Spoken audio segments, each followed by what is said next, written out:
哇，真的是白色的耶！这是巴丹还是和尚啊？这是纯白的颜色哎。我们之前看的都是超多深色的和尚，这次第一次看到这么亮眼的白和尚。白和尚，你之前买的时候市价是多少钱？2500，2年前。你知道他叫什么名字吗？他叫什么阿白吗？还是小布迪？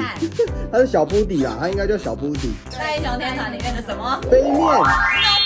因为最后一只是纯白色的，而且我们在讲话的同时，他跟着一直讲话。有一次啊，我们一起带小宝去一个咖啡厅，然后结果杯面看到海就直接往海里面飞耶，飞到海滩上。海滩上，所以他是想要奔向自由是吗？对，还飞了3层楼高哎，马上尖叫。然后他们两个就飞奔到那个海滩，然后去把它抓回来，捞起来，不然它现在已经变成一只鱼了。哇，第一次看到这么漂亮的白和尚。那大家有饲养白和尚或看过白和尚的经验吗？欢迎各位可以留言跟我们说哦。